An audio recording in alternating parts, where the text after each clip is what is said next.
uma palavra que eu acredito que você já tenha ouvido. Se encontra lá no livro de Jeremias, capítulo número 18. Uma palavra fácil e de fácil compreensão também, que fala a respeito do povo de Israel. Amém? Quantos desejam ouvir a palavra do Senhor? Digam amém. Amém. Diz assim, irmãos, Jeremias, capítulo 18, verso número 1. A palavra do Senhor que veio a Jeremias dizendo: levanta-te e desce à casa do oleiro, e lá te farei ouvir as minhas palavras.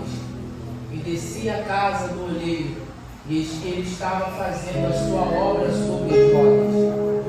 E como o vaso que ele fazia de barro quebrou-se na mão do oleiro, tornou a fazer dele outro vaso, conforme que lhe pareceu bem aos olhos do oleiro fazer. Então veio a mim a palavra do Senhor, dizendo: não poderei eu fazer de vós como fez esse oleiro, ó casa de Israel. Assim diz o Senhor: eis que como o barro na mão do oleiro, assim sois vós na minha mão, ó casa de Israel. Amém? Você pode aplaudir o Senhor por essa palavra? Queridos, o Senhor ele tem um mistério através da sua palavra. E a palavra do Senhor ela foi revelada ao profeta Jeremias. A Bíblia diz que quando Deus ele chama Jeremias, também é um grande mistério. Porque quando nós falamos de chamado, nós sempre vamos condicionar a realidade do chamado à realidade da nossa vida. Muitos de nós temos chamados. Na verdade, todos nós fomos chamados por Deus. Todos nós, por Deus, fomos convocados para fazer uma grande obra. Só que a verdade é que quando nós olhamos para esse chamado e olhamos para a nossa realidade, nós se acovardamos. Porque viver o chamado de Deus é algo muito desafiador. Viver o chamado de Deus é algo que requer de nós muitas coisas. Não existe chamado sem renúncia. Não existe chamado sem abrir mão. Ora, uma vez que eu entendo que eu fui chamado por Deus, eu também preciso entender que esse chamado vai me fazer abrir mão de coisas. E é aqui que começa o grande conflito da vida do homem. Quando aquilo que eu tenho que deixar é aquilo que eu não quero perder. Eu vou repetir isso aqui. Aqui começa o grande conflito da vida do homem. Quando aquilo que eu quero, aquilo que eu tenho que deixar, é aquilo que eu quero permanecer, aquilo que eu quero que fique na minha vida. E quando Deus ele chama alguém, ele sempre vai anunciar aquilo que precisa ser deixado para trás. Uma vez, um jovem chegou ao Senhor Jesus dizendo: eu quero seguir, eu quero ir para o reino, e o que eu preciso fazer?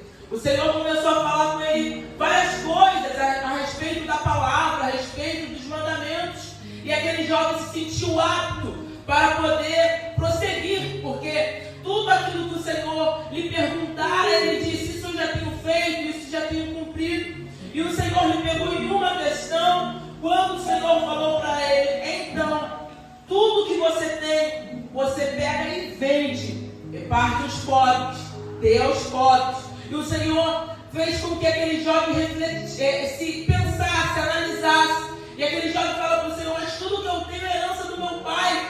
Como pode eu deixar toda essa herança, toda essa fortuna e despojar das pessoas que eu nem sei quem são? Mas o Senhor, na verdade, não estava falando sobre o seu bem, mas o Senhor estava falando para ele sobre o seu coração. Porque uma das coisas mais difíceis acerca do chamado é essa: aonde tiver o seu coração, ali estará o seu tesouro. Uma vez o Senhor chamou o povo de Israel, e através do profeta que tinha uma palavra firme na boca, ele disse para aquele povo no monte, dizendo: ora, até quando vocês cochearão em dois pensamentos? Se o Senhor é Deus, então sirva a Deus. Mas se Baal é Deus, então sirva a Baal. Mas o Senhor não vai mais aceitar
aqui que acontece o conflito na vida do homem.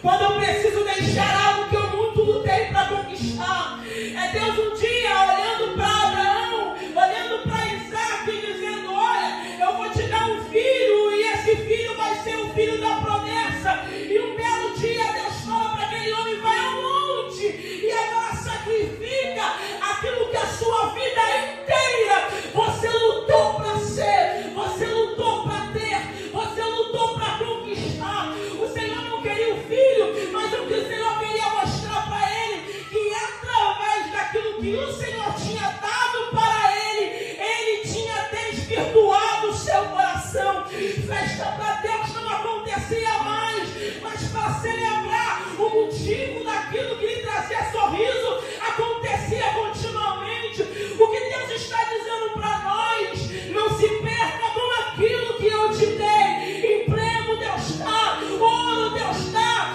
casa Deus dá, carro Deus dá, condição boa Deus dá. Só que o que Ele não quer é que a gente deixe o chamado para viver debaixo das condições que Ele nos deu. Uma vez Deus falou para Elias: Elias, vá agora para o monte, e lá no monte, lá no lugar escondido, lá no ribeiro de Querite, ele tinha pão, ele tinha água, ele tinha alimento. Mas olha, quando o coração do profeta se tornou dependente daquilo que Deus trazia, da provisão que Deus liberava, Deus cortou para mostrar para Elias: Elias, não dependa da provisão que eu trago, porque a provisão é temporária, é passageira. Mas se tu depender de mim, a provisão pode acabar, a providência pode acabar, mas uma porta que se fecha aqui, eu te dou outra direção lá, porque Deus sempre se antecipa. Não há nenhuma eventualidade nesta terra que surpreenda a Deus. É Deus dizendo para alguém aqui: você está triste porque alguma coisa acabou, você está triste porque alguém foi embora, você está triste porque o dinheiro acabou, você está triste porque não passou numa prova, mas essas coisas te surpreenderam. Mas não há nada na terra que me surpreenda. Eu sou antes que venha a tempestade, eu sou, antes que venha a prova, eu sou, antes que venha a dificuldade, eu sou, antes que venha a crise, eu sou, antes que venha o dia mau, eu sou, diz o Senhor. Eu entendo o chamado, eu compreendo que eu preciso abrir mão de coisas. Que Deus é esse que não nos chama no dia da frustração, mas nos chama após a frustração.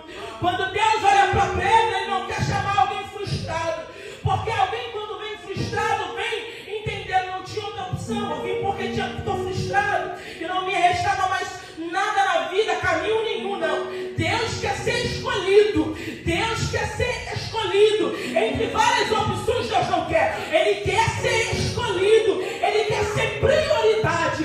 Então olhe para cá, quando Pedro vem e passa por uma grande frustração, o Senhor cura Pedro, sara Pedro, transforma a vida de Pedro, entra na necessidade de Pedro. Agora, nós não estamos falando de um Pedro que antes no texto estava falido, porque dívidas estavam sobre sua vida, e aquele homem não pescar naquele dia aumentaria ainda mais a sua dívida. Mas quando Deus entra na dificuldade de Pedro, tornando ele um homem rico, porque muitos peixes ele apanhou naquele dia, Deus está dizendo para Pedro: agora você escolhe, você quer viver riqueza ou você quer viver o chamado? E Pedro imediatamente abandona tudo que ele tinha. Ele abandona peixe, ele abandona rede, ele abandona barco, e ele diz: Senhor, eu preciso te seguir, porque que homem é esse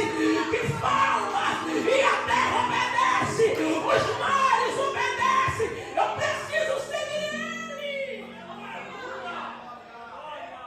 Ele não nos chama na frustração, mas ele resolve o seu problema e te deixa com a opção de escolha. Eu sou muita coisa para ser qualquer coisa. Eu não sei se você está aqui esta noite. O chamado de Deus, ele requer de nós escolha. O chamado de Deus requer de nós abrir mão de coisa. E quando Deus chama Jeremias, ele está dizendo para Jeremias: Jeremias, eu te chamei. Quando? Antes disso tudo. Em qual período? Antes disso tudo. Em qual momento? Antes disso tudo. Deixa eu dizer a verdade. Uma mãe, quando gera uma criança, se cria nessa criança expectativa. A família se alegra, e eu estou terminar. A família se alegra porque a criança está trazendo para a família sorriso. Alguém vê continuidade. Alguém vê uma semente que vai dar uma continuidade na família. Aquela casa não termina ali. Agora tem alguém para trazer sucessão para casa. Os filhos dos filhos. Os filhos dos filhos dos filhos. Ou seja, aquela pessoa pode vir a falecer, mas uma semente foi brotada na terra. Alguém vai olhar para aquela criança e vai dizer: essa criança é filho de fulana, e automaticamente lembrará toda a sua descendência, o seu pai, a sua mãe, o seu avô, a sua avó. Uma criança traz alegria, uma criança traz continuidade, e não tem como ter um filho sem projetar nele alguma coisa. Quando alguém gera um filho e está dizendo: eu quero que ele seja um médico, eu quero que ele seja um doutor, eu quero que ele tenha sucesso, eu quero que as minhas frustrações não ocorram sobre o meu filho, porque a gente projeta tudo de melhor na criança que está por vir. Quando Deus chama Jeremias, Deus está dizendo para Jeremias: Jeremias, eu projetei em você as minhas expectativas. Como assim?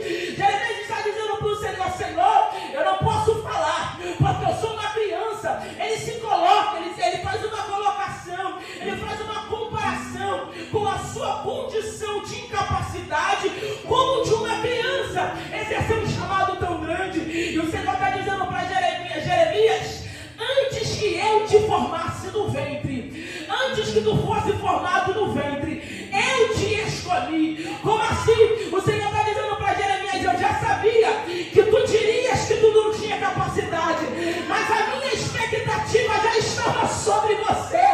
Eu projetei coisas grandes para você. Eu projetei um futuro grande para você. Agora tu olha para o lado e tu diz: não tem como, não consigo. Mas antes dessa situação, antes da tua incapacidade, antes da tua inferioridade, eu já tinha te escolhido. Porque, Cíntia, porque o chamado vem antes de qualquer coisa. Eu não sei se você tem mão para levantar e glória na boca para entregar para Deus essa noite, mas Ele está dizendo para nós: o meu chamado vem antes de qualquer dificuldade, vem antes de qualquer provação. O chamado está sempre antes. Eu te chamei, eu te escolhi, e a nação te dei por profeta. Não digas que tu és uma criança. O que o Senhor está dizendo para Jeremias é: essa desculpa não vai colar. Olha para a pessoa que está do seu lado e diga hoje: Deus está dizendo para você, mude o discurso, porque eu não vou mudar o meu plano sobre tua vida.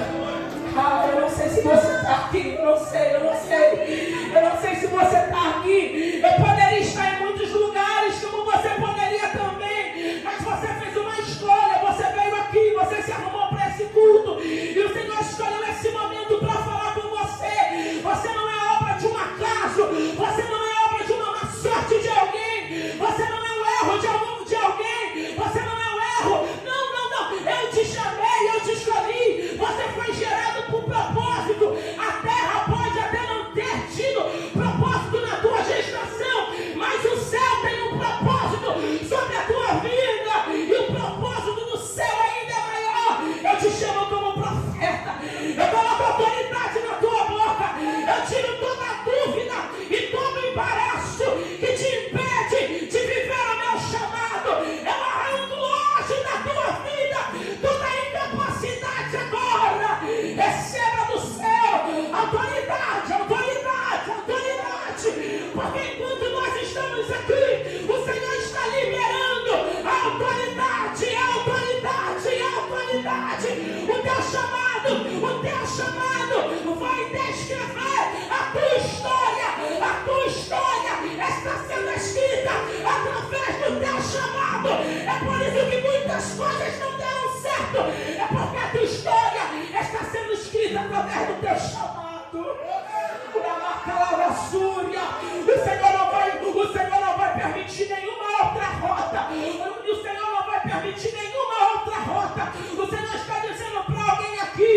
ouvir.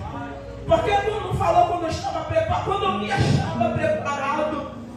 Tem coisas que a gente acha que tem que acontecer no nosso tempo, na nossa disponibilidade. Só que existe um tempo de Deus que vai se ajustar ao tempo da terra. A Bíblia diz no livro de Eclesiastes 3, há um tempo determinado para todas as coisas debaixo da terra, debaixo do sol. Há um tempo de nascer, há um tempo de morrer, há um tempo de plantar, há um tempo de colher o que se plantou, há um tempo de abraçar, há um tempo de se afastar do abraço, há um tempo de tantas coisas. E quando Deus acha um tempo para poder falar com a gente, é dentro do tempo de plantar e no tempo de colher que Ele se apresenta no meio. Aleluia, Abacuque vai dizer: Senhor, aviva a sua obra no meio dos anos e a notifica no meio dela.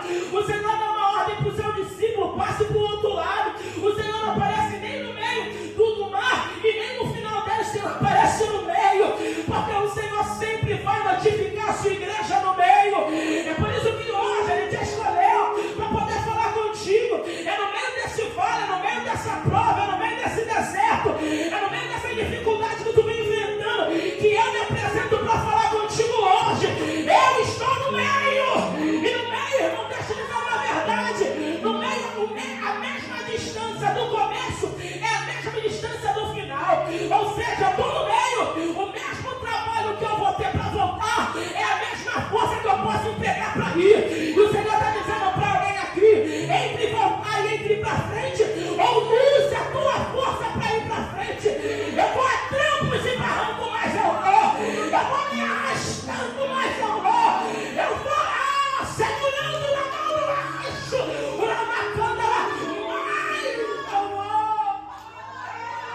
ele precisa não que está do seu lado e diga para ele: vai com pouca força, mas vai se arrastando, mas vai sem entender, mas vai sem compreender, mas Davi está dizendo para alguém aqui: eu só preciso que você ande, eu só preciso que você caminhe, eu só preciso que você vá.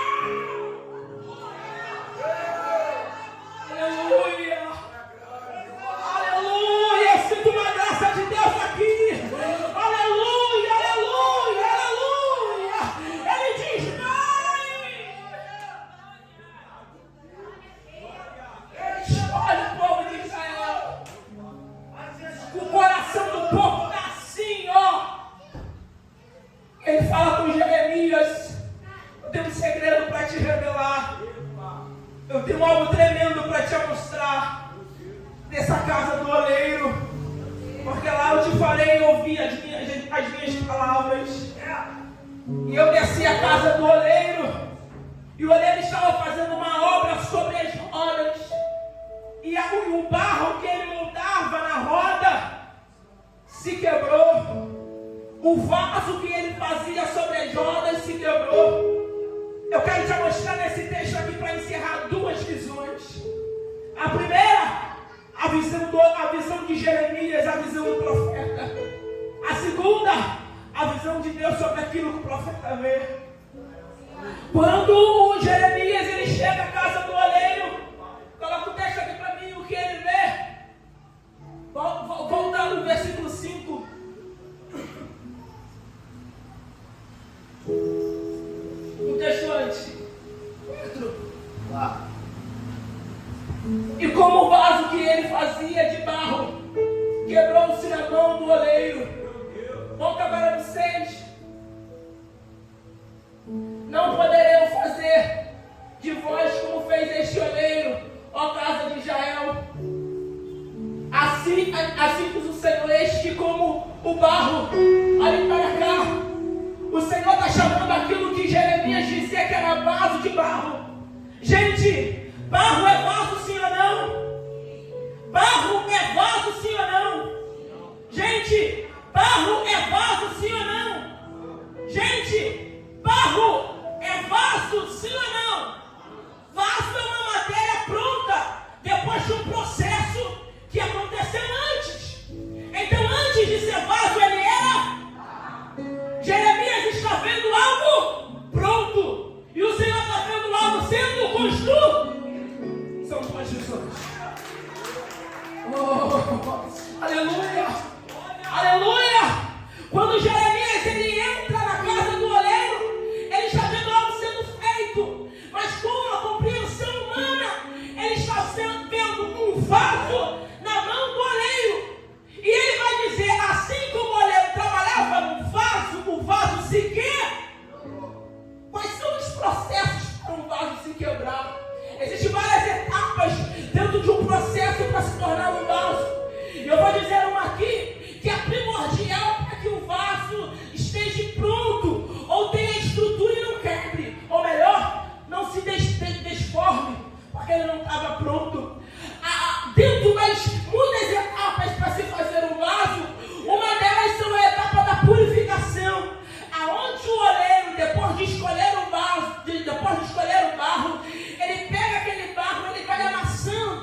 num processo mais à frente, significa uma coisa, que no processo de purificação, alguma coisa passou despercebida.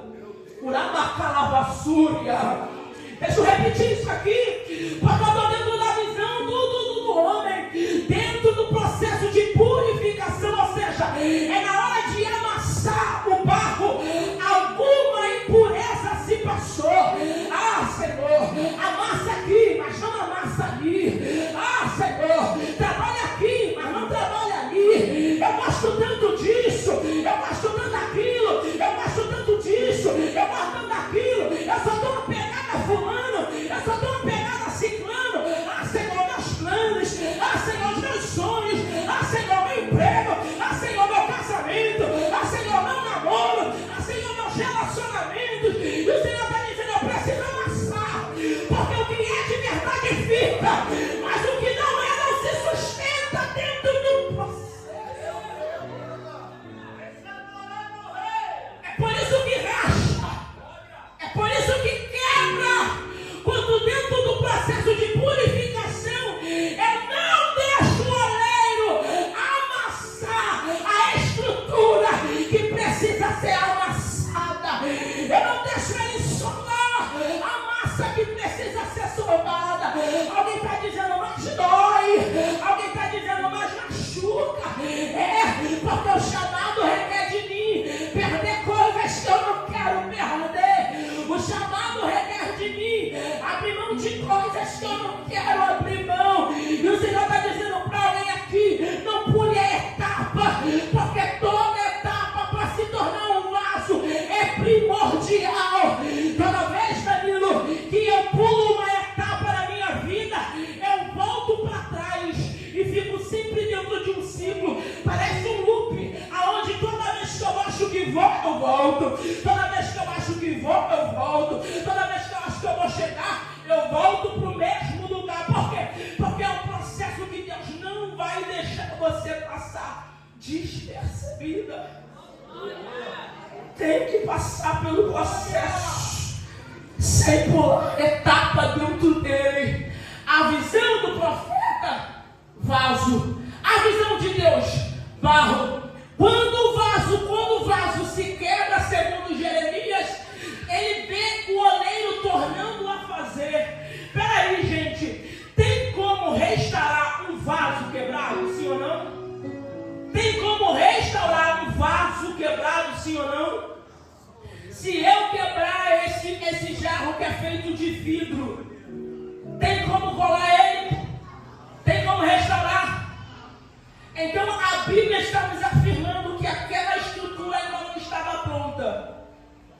Estava no processo. Parecia, mas não era. Era igual, mas não era. Não era vaso. Parecia vaso, mas não era vaso. Estava no processo de moldagem. E no processo de moldagem, às vezes a gente acha que é, mas a gente não é. Há momentos que a gente acha que a gente já está forte para passar determinadas coisas, mas aí vem a vida e mostra para a gente que a gente ainda não está.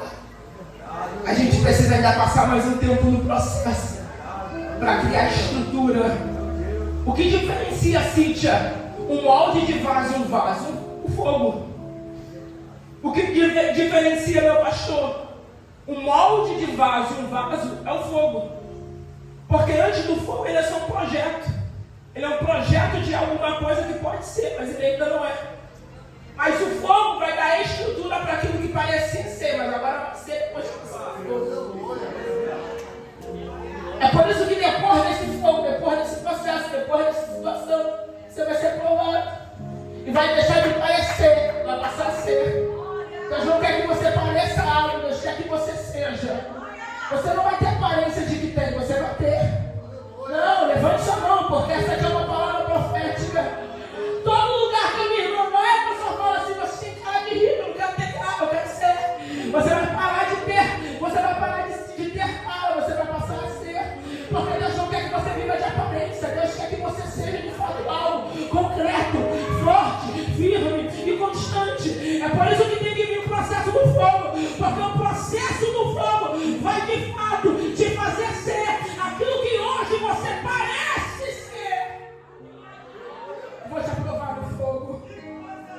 Eu vou te aprovar no fogo. Eu vou te aprovar no fogo. Eu vou te aprovar no fogo. Eu vou te aprovar no fogo. Sadraque, Mesaque e Abednego tinha a cara de que servia a Deus para os babilônios. Mas depois que eles passam no fogo, alguém vai dizer: esses homens são homens de Deus, rapaz. Até no fogo eles andam. Até na fornalha eles andam. Deus vai fazer você passar por esse processo para que todos saibam de uma vez por todas que Deus é Deus na tua vida. A visão de Jeremias traz a visão de Deus. E entre a visão de Deus e a visão do homem, eu sempre fico com a visão de Deus. Porque Deus sempre tem os pensamentos próprios a respeito de nós. Livro de Jeremias vai dizer também: bem, Senhor, o pensamento que tem a respeito de nós. Para vos dar um futuro. Um futuro bem melhor, um futuro que lhe apraz. Aí, gente, Jeremias está se apresentando para Deus, dizendo que aquilo que ele vê é um vaso. Então está dizendo para ele: não posso fazer desse barro como fez o oleiro. Então Deus está dizendo para Jeremias: Jeremias, eu entendo a tua visão. E olhando daí, você está achando que isso aqui é vaso, está parecendo que está pronto. Mas quando eu olho daqui, eu vejo por dentro e vejo por fora. Você só tem a visão de fora, mas eu tenho a visão de dentro e de fora.